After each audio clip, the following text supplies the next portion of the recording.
শেখ হাসিনাই জুলাই হত্যাকাণ্ডের মূল হোতা। তার সরাসরি পরিকল্পনা ও নির্দেশে ওই হত্যাকাণ্ড সংঘটিত হয়েছে। বাংলাদেশের ইতিহাসে এই নারকীয় হত্যাকাণ্ডে অন্তত ১৪০০ মানুষ নিহত হয়। নিহতদের মধ্যে শতকরা ১৩ ভাগই শিশু।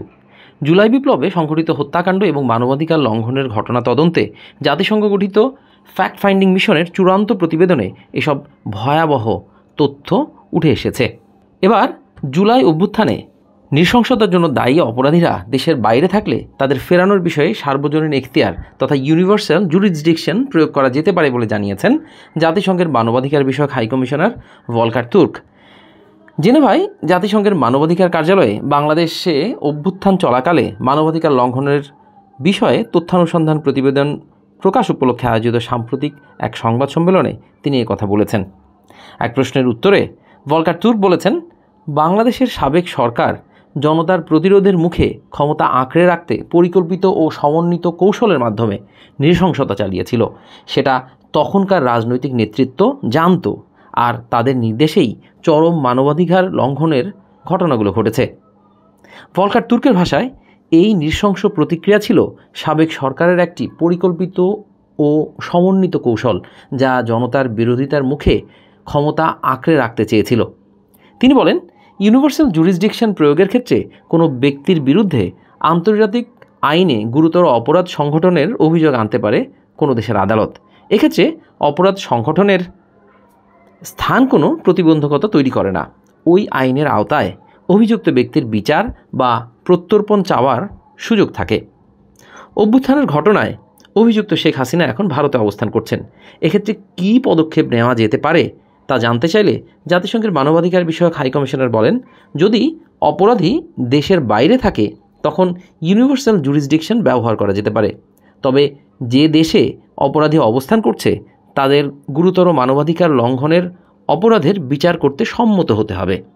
এছাড়া বাংলাদেশ আন্তর্জাতিক অপরাধ আদালতকে তথা আইসিসিকে এ বিষয়ে তদন্তের জন্য বলতে পারে। তিনি আরও বলেন, অভ্যুত্থানের নৃশংসতার জন্য দায়ীদের বিরুদ্ধে বাংলাদেশ ইতোমধ্যেই জবাবদিহি নিশ্চিত করতে আন্তর্জাতিক অপরাধ ট্রাইব্যুনালে বিচার প্রক্রিয়া শুরু করেছে। তাদের অভ্যন্তরীণ বিচার প্রক্রিয়া সম্পন্ন করে আইসিসিতে যাওয়ার বিষয়টিকেও বিবেচনায় রাখা যেতে পারে।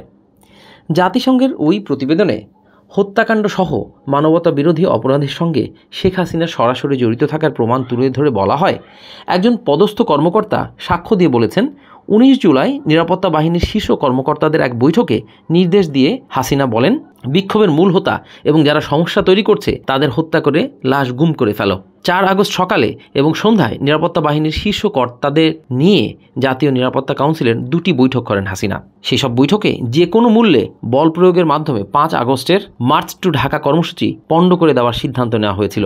একই প্রতিবেদনে জুলাই বিক্ষোভের সময়ে সংঘটিত হত্যাকাণ্ড এবং চরম মানবাধিকার লঙ্ঘনের ঘটনাকে মানবতা বিরোধী অপরাধ বলেও আখ্যা দিয়েছে জাতিসংঘ।